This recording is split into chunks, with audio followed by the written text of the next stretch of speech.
meio ambiente do trabalho ecologicamente equilibrado. Maria Rejane Sampaio dos Santos Vieira. Resumo. O objetivo deste estudo foi o de contextualizar o meio ambiente do trabalho, como integrante do meio ambiente geral, consignado na Constituição da República Federativa do Brasil como elemento essencial da ordem social, bem como destacar o tema da saúde e bem-estar do trabalhador, resultado do meio ambiente do trabalho ecologicamente equilibrado, como direito fundamental.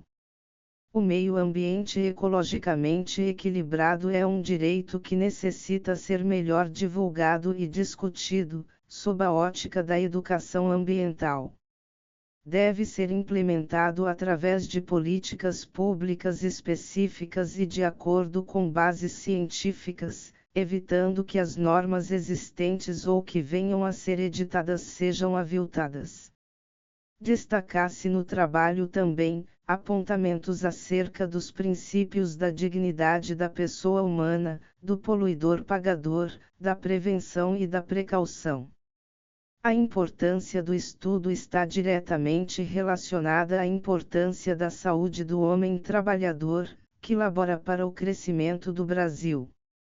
O estudo foi baseado em pesquisa bibliográfica, análise de artigos e palestras proferidas por estudiosos do tema.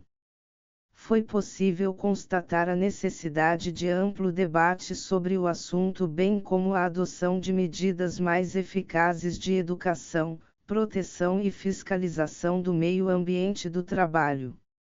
Introdução. A Constituição da República Federativa do Brasil, CRFB, tutela o meio ambiente do trabalho, definindo que todas as pessoas têm direito a um ambiente ecologicamente equilibrado. Trata-se da salvaguarda do direito à saúde e, no caso específico, o foco do estudo é o direito à saúde do trabalhador, pois se este não estiver garantido, aviltado estará o direito ao meio ambiente do trabalho equilibrado. A preocupação não se limita apenas da emissão de fumaças, gases ou exposição a agentes químicos, mas toda e qualquer circunstância capaz de causar danos à saúde do trabalhador, que fica exposto dia após dia a determinadas circunstâncias malfazejas à sua integridade física ou mental.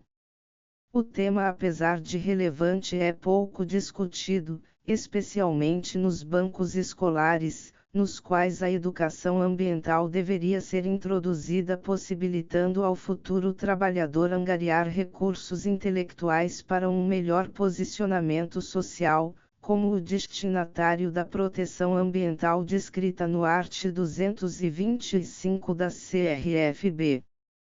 O objetivo geral deste trabalho foi promover um levantamento bibliográfico possibilitando a discussão sobre a importância do meio ambiente do trabalho ecologicamente equilibrado e a efetiva repercussão para o trabalhador e para o empregador, pessoas jurídicas de direito privado ou direito público, que são afetadas sempre que se manifestam os adoecimentos. Ressalta-se a importância da precaução e da prevenção, como também o do poluidor-pagador. Num Estado contemporâneo deve-se fomentar a saúde e o bem-estar de todos, posto que com o equilíbrio e a concreta segurança dos meios capazes de proteger o trabalhador ou minimizar os eventuais danos, passo a passo se vê a concretização da dignidade da pessoa humana, a pessoa que tem condições de trabalhar, em um ambiente prazeroso, que lhe proporciona recursos para a manutenção de sua subsistência, apta física e mentalmente para executar tarefas no dia a dia e que conhece os seus direitos e os seus deveres. 1. Breve contextualização da evolução histórica do meio ambiente do trabalho.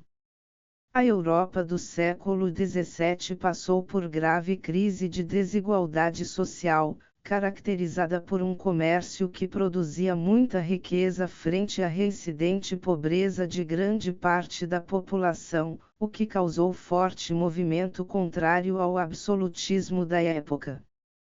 A Revolução Inglesa, que consistiu numa manifestação contrária ao absolutismo da época e que resultou no parlamentarismo até hoje estabelecido, representa um movimento dos trabalhadores que estavam desgostosos com a ambição burguesa e não mais se contentavam com a exploração da classe operária, que, na época, era obrigada a laborar por até 15 horas por dia em troca de baixo salário e condições precárias de trabalho. As mulheres e crianças precisavam trabalhar arduamente para ajudar no sustento de suas famílias. Caso ocorressem doenças, acidentes ou qualquer outro evento que os impedisse de comparecer ao trabalho, instalava-se o desamparo, já que inexistia qualquer garantia de salário. As classes eram muito bem definidas e as circunstâncias sociais e econômicas muitas vezes conduziam essa massa mais empobrecida para a fome. Lamentável quadro de caos social, em que a mendicância e a miséria eram comuns, provavelmente foi o fator principal para que a Inglaterra adotasse medidas legais de assistência social, como a conhecida Lei dos Pobres, que segundo Russomano, foi nesse momento que o Estado passou a exercer o papel de garantidor da assistência às pessoas necessitadas. Assim, merecem destaque como marcos históricos importantes de proteção social, a Lei dos Pobres, Poor Law, que na Inglaterra de 1601 da Rainha Elizabeth I, permitiu assistência às pessoas necessitadas, tornando compulsório o auxílio das paróquias à população carente de sua região e instituindo um tributo a ser arrecadado em cada paróquia com este objetivo, a Declaração dos Direitos do Homem e do Cidadão, 1789, a Moral and Health Act e o Factory Act, de 1833, Inglaterra, a Declaração Americana dos Direitos e Deveres do Homem, 1948, a Declaração Universal dos Direitos do Homem, 1948, a Carta Social Europeia, 1961, o Pacto Internacional de Direitos Econômicos, Sociais e Culturais, 1966, e a Convenção Americana sobre Direitos Humanos, 1969. Destaca-se também a Organização Internacional do Trabalho (OIT), criada em 1919, decorrente do Tratado de Versalhes, com o objetivo de promover justiça social e a formulação e aplicação das normas internacionais do trabalho, que vem tratando do tema atinente à segurança e saúde do trabalhador, através de inúmeras convenções. Cláudio Brandão, ao fazer interessante retrospecto acerca do surgimento histórico da proteção à saúde como direito fundamental, registra que na metade do século XVIII e início do século XIX a classe trabalhadora convivia com a pobreza e que a interferência do Estado era mínima, não tutelando interesses ditos individuais, preponderando na sociedade da época o individualismo e o materialismo, pensamentos que afugentavam o espírito da solidariedade, fraternidade e a sustentabilidade social. O bem-estar do homem, enquanto trabalhador e colaborador principal para o crescimento do Estado, era deixado para um segundo plano. Entretanto, iniciando o século XIX, com as primeiras normas que visavam tutelar a saúde do trabalhador e especialmente no século XX com a criação da OIT, tal quadro se redesenhou, evoluindo o pensamento de salvaguarda do grande patrimônio do ser humano, a saúde. Sabe-se que o liberalismo era veemente oposição ao governo controlador que o antecedeu, valorizando a autonomia das relações e, Adam Smith, principal personagem dessa época e pensador influente, acreditava num mercado livre e capaz de se autorregular sem qualquer interferência estatal. Assim, não haviam regulamentações precisas, antes das elencadas anteriormente, que registrassem alguma proteção ao trabalhador da época, que eram evidentemente explorados tendo que trabalhar por até 15 horas por dia em troca de baixo salário e condições precárias de trabalho. Esta elevada taxa de mortalidade infantil entre os filhos de trabalhadores frequentemente citados como beneficiários da Revolução Industrial pode ser atribuída, em parte, às condições sanitárias do ambiente. Pode também estar associada a uma deformação típica, o estreitamento da ossatura pélvica das meninas que trabalhavam nas fábricas desde a infância, trazendo dificuldades para os partos, com a debilidade dos recém-nascidos, cujas mães trabalhavam até a última semana de gravidez, e, acima de tudo, com a falta dos necessários cuidados com os recém-nascidos. As mães, temendo perder seus empregos, retornavam à fábrica 3 semanas após o parto, ou mesmo antes. Foi em virtude das constantes insatisfações dos operários e também da burguesia, que foi exigida uma postura do Estado, mais comprometida na pacificação das questões de ordem social. Entre as tarefas exigidas desse novo Estado, assumiu destaque o papel de mediador e redutor de conflitos, particularmente nos frequentes confrontos entre os interesses econômicos inerentes ao processo produtivo e as demandas apresentadas pelos cidadãos, ou mais especificamente, entre os objetivos de acumulação e a satisfação das necessidades sociais básicas.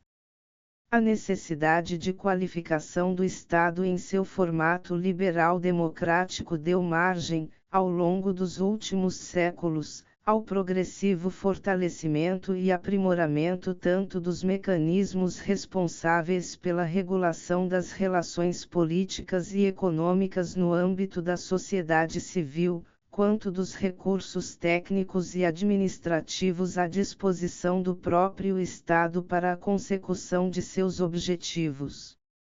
Assim, o aperfeiçoamento do Estado para exercer esse papel de mediador e promotor das políticas sociais foi necessário, pois num primeiro período o controle estatal era absoluto e num segundo liberal, a ponto de não estabelecer parâmetros de proteção ao trabalho.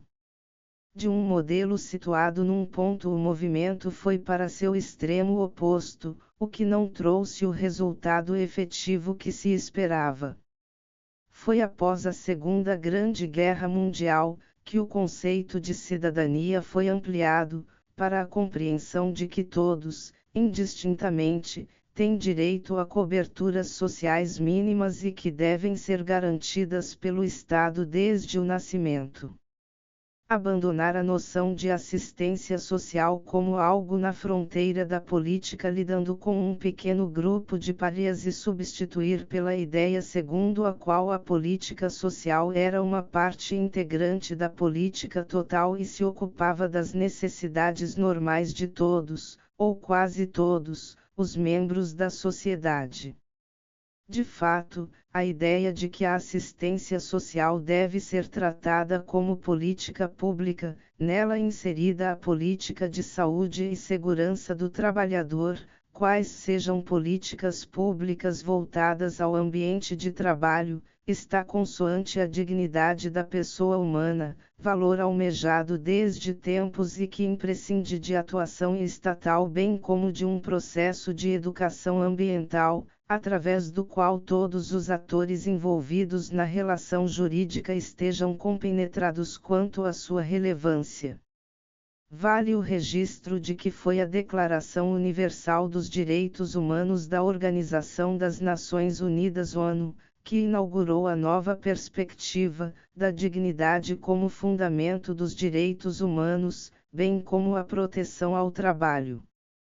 considerando que o reconhecimento da dignidade inerente a todos os membros da família humana e de seus direitos iguais e inalienáveis é o fundamento da liberdade, da justiça e da paz no mundo. Vejamos o artigo 1. Todo ser humano tem direito ao trabalho, à livre escolha de emprego, a condições justas e favoráveis de trabalho e à proteção contra o desemprego. 2. Todo ser humano, sem qualquer distinção, tem direito a igual remuneração por igual trabalho. 3.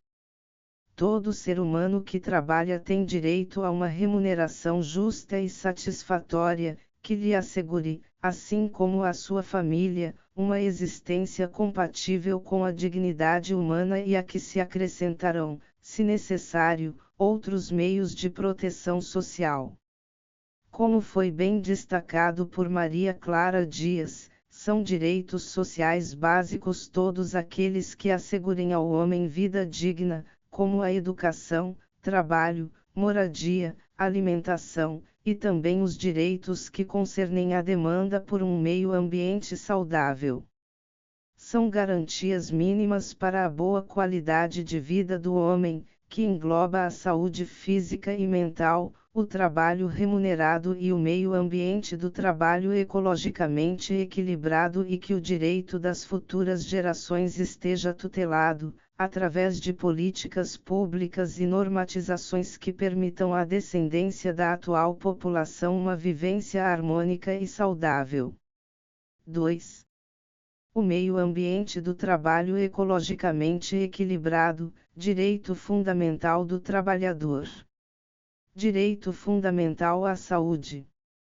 O meio ambiente, segundo José Afonso da Silva, é a interação do conjunto de elementos naturais, artificiais e culturais que propiciem o desenvolvimento equilibrado da vida em todas as suas formas. Destaca, o insigne autor, que referido conceito nos aponta para a existência do meio ambiente artificial, meio ambiente cultural e meio ambiente natural ou físico, asseverando que o meio ambiente do trabalho insere-se no meio ambiente artificial, entretanto com destaque especial considerando que o Constituinte originário assim o fez, ao dispor no artigo 200, oitava, que é uma das atribuições do Sistema Único de Saúde SUS, colaborar na proteção do ambiente, compreendido nele o meio ambiente do trabalho. De fato, a Constituição da República Federativa do Brasil CRFB, tutela o meio ambiente ecologicamente equilibrado e o destaca como bem de uso comum do povo e essencial à sadia qualidade de vida, determinando sua defesa e a preservação, tanto pelo poder público quanto pela coletividade. Essa tutela está de acordo com os imperativos do vigente século com suas peculiares características, a exemplo do uso da tecnologia, da correria do dia a dia, da incessante busca pela felicidade, muitas vezes vista sob a ótica da conquista material, na medida em que preceitua o direito de todos a um meio ambiente ecologicamente equilibrado, conforme está destacado no caput artigo 225 da CRFB. Art. 225. Todos têm direito ao meio ambiente ecologicamente equilibrado, bem de uso comum do povo e essencial à sadia qualidade de vida, impondo-se ao poder público e à coletividade o dever de defendê-lo e preservá-lo para as presentes e futuras gerações. Sem olvidar as discussões doutrinárias, Fiorillo registra compreender o termo todos como bem difuso e respaldado no art. 5 da CRFB. Desse modo, o substantivo todos alcança, no entendimento do autor, brasileiros e estrangeiros residentes no país. Sobre o direito à integridade do meio ambiente, o Supremo Tribunal Federal se manifestou no sentido de que o meio ambiente ecologicamente equilibrado é direito de toda a coletividade e bem indisponível.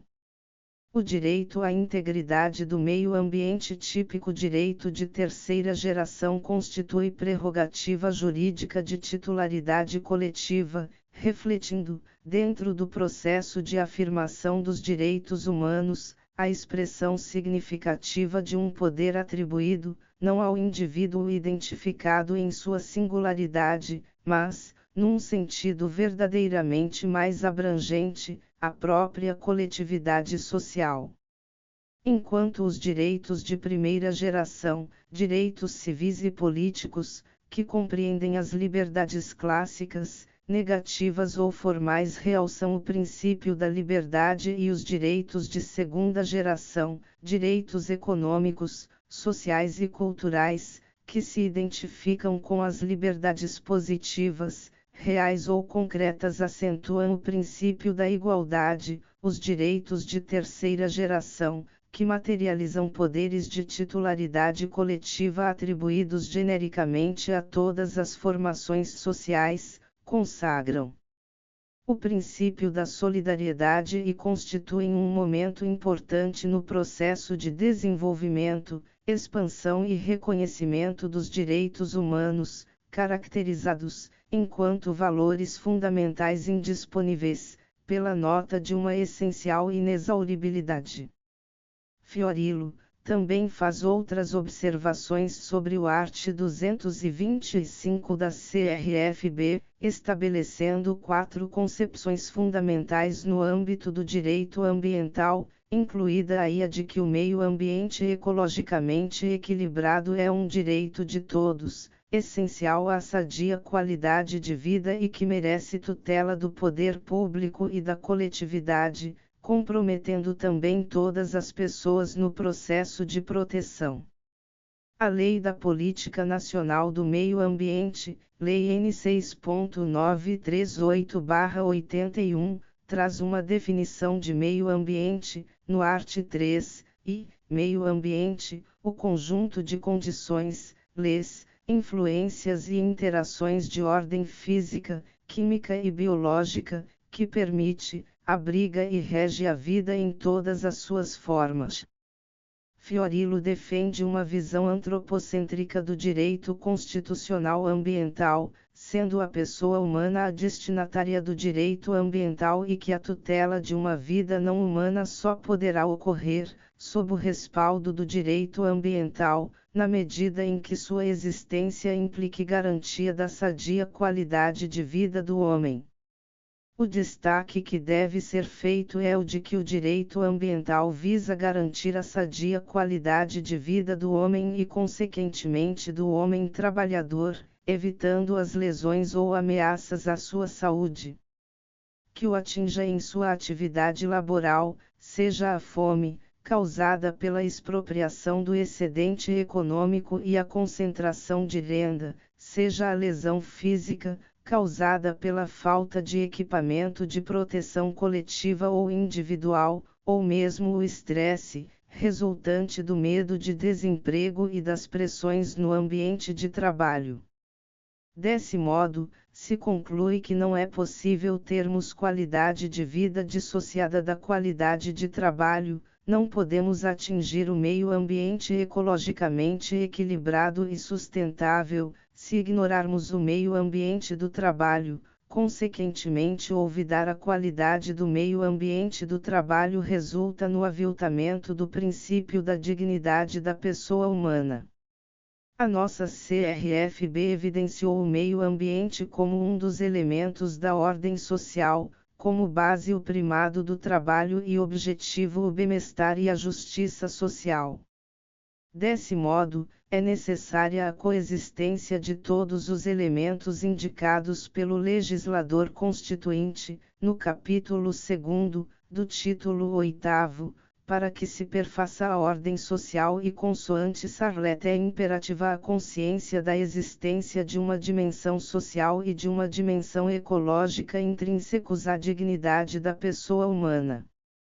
Considerando seu amplo conceito, o meio ambiente incorpora tanto elementos da natureza quanto o elemento humano, que também está na natureza, o que permite concluir que o conceito de meio ambiente do trabalho está incluso no conceito geral de meio ambiente.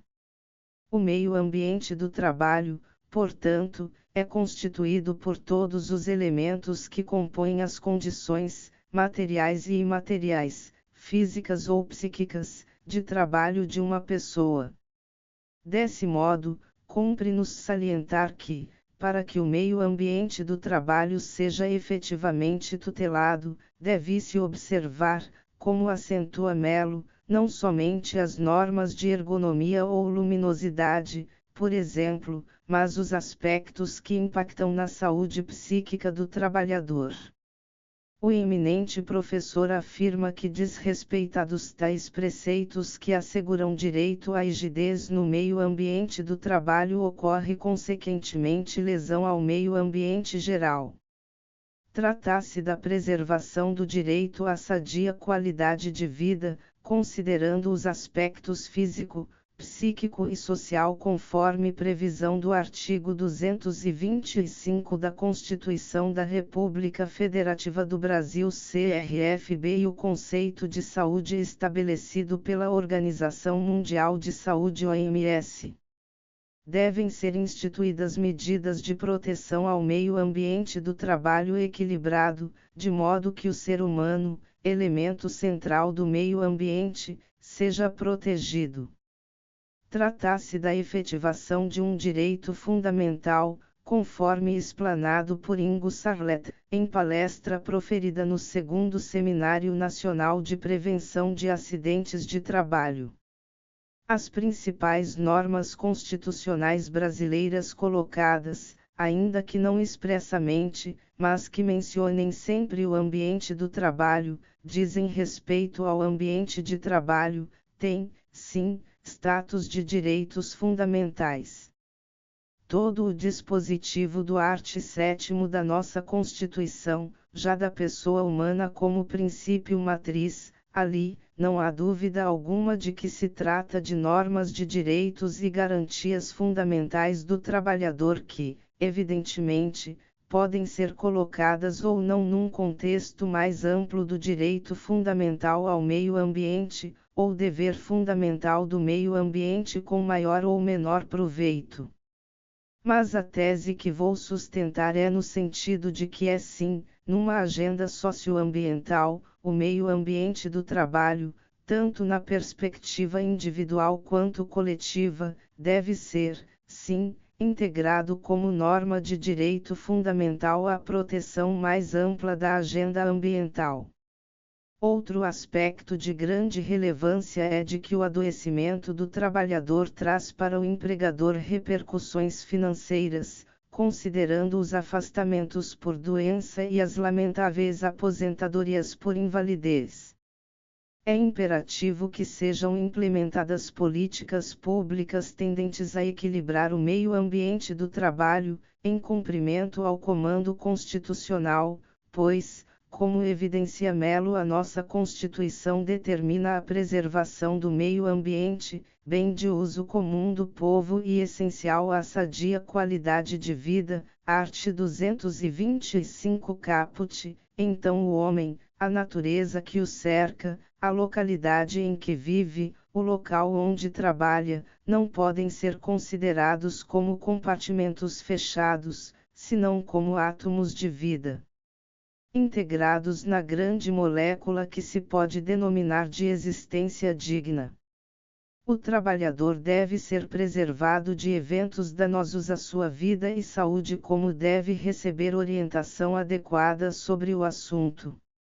Desse modo, primeiramente, é no princípio e valor constitucional da dignidade da pessoa humana que se fundamenta a necessidade do estabelecimento de políticas públicas de Estado que visem a manutenção do ambiente de trabalho rígido.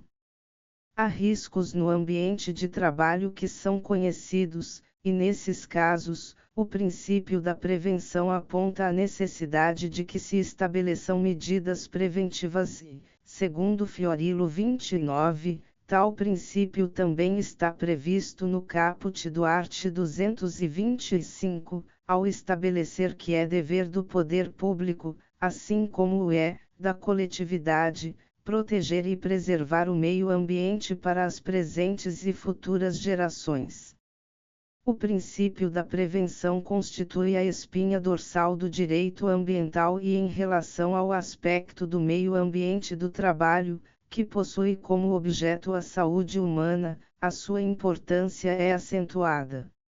Na nossa Constituição, o princípio da prevenção se destaca no art. 225, caput e no inciso 4º, que discorre sobre o direito ao meio ambiente e determina ao poder público que exija na forma da lei, para instalação de obra ou atividade potencialmente causadora de significativa degradação do meio ambiente, estudo prévio de impacto ambiental, a que se dará publicidade. A sua importância é destacada, pois eventual ação danosa no ambiente de trabalho, afeta o trabalhador que vivencia horas em um ambiente ecologicamente desequilibrado. Destaca Melo, que é fundamental o acesso dos trabalhadores à informação ambiental, educação, é necessário ainda disponibilizar canais nos quais se escute os trabalhadores para executar medidas de diminuição de riscos do ambiente e para que se adotem medidas preventivas. Sob o aspecto da educação ambiental, importante registrar que está prevista no art. 225, sexta da CRFB, dispositivo que indica como dever do poder público promover a educação ambiental em todos os níveis de ensino e a conscientização pública para a preservação do meio ambiente. O princípio da precaução, diferentemente da prevenção, pois nesse caso os riscos são conhecidos, indica que devem ser adotadas medidas de proteção mesmo nas hipóteses em que não há certeza dos riscos. Segundo Melo, tal princípio tem por objetivo orientar a atuação do Estado no caso de incerteza científica quanto aos danos potenciais de um empreendimento ou ação. Entretanto, o percebido é que a falta de certeza sobre os danos sempre foi um argumento utilizado para retardar ou não aplicar ações de proteção ambiental. Desse modo, ainda que inexista a certeza científica, deve prevalecer a proteção ao homem trabalhador, através de medidas que visem a salubridade do meio ambiente do trabalho. Tal proceder visa garantir a dignidade da pessoa humana, como matriz axiológica do ordenamento jurídico, como também a solidariedade prevista no artigo 225, caput, da CRFB, ao estabelecer a ideia de responsabilidades e encargos que devem ser compartilhados entre o poder público e sociedade, vez que todos devem proteger o meio ambiente para as gerações presentes e futuras, equidade intergeracional. É direito fundamental por sua previsão constitucional e ainda dada sua relevância para a vida e dignidade humana. A saúde, enquanto direito, deve conter aspectos sociais e individuais.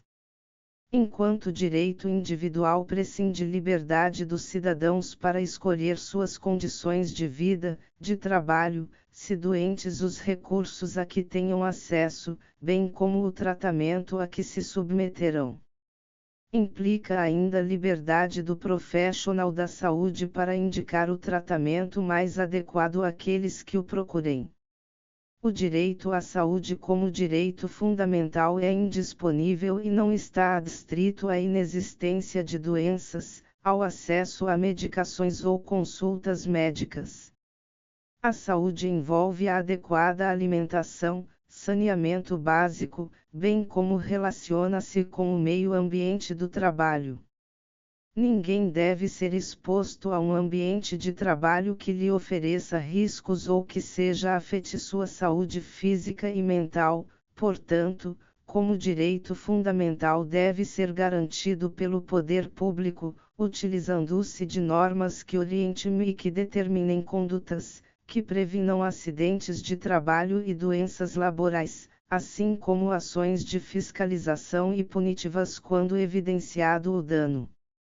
No que se refere ao meio ambiente ecologicamente equilibrado, aplica-se também o princípio da precaução, já que há ações no ambiente do trabalho em que o risco é desconhecido, a incerteza científica, e, nesse caso, o uso de tecnologias, a substituição de produtos por outros sabidamente menos prejudiciais ou que estão sob controle, até mesmo evitar a ação em respeito à segurança e saúde do trabalhador.